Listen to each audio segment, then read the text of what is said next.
Governor కోట ఎమ్మెల్సీల ప్రమాణ స్వీకారానికి break పడింది. తదుపరి ఉత్తర్వులు వచ్చే వరకు కొత్త ఎమ్మెల్సీలతో ప్రమాణ స్వీకారం చేయించవద్దని తెలంగాణ హైకోర్టు తీర్పునిచ్చింది. ఫిబ్రవరి 8న మళ్లీ వాదనలు వింటామని తెలిపింది.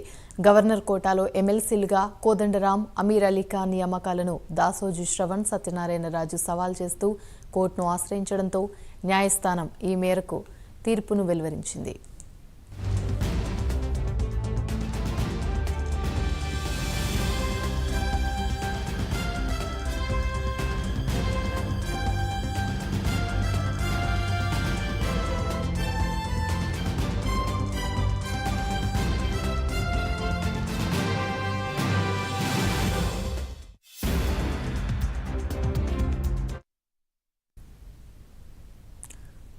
రైట్, ఇక ఇదే అంశానికి సంబంధించి మరిన్ని వివరాలు మా ప్రతినిధి కుమార్ అందిస్తారు. కుమార్, చెప్పండి. Thank you Yamini. ఏదైతే గవర్నర్ కోట ఎమ్మెల్సీ ప్రమాణ స్వీకారానికి ప్రస్తుతం అయితే బ్రేక్ అయితే పడింది.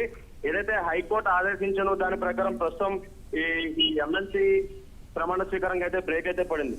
ఈ తదుపరి ఉత్తర్వులు వచ్చే వరకు కూడా ఈ ప్రమాణ స్వీకారం జరగకూడదని చెప్పి కూడా హైకోర్టు అయితే ఆదేశించింది. కొత్త ఎమ్మెల్సీతో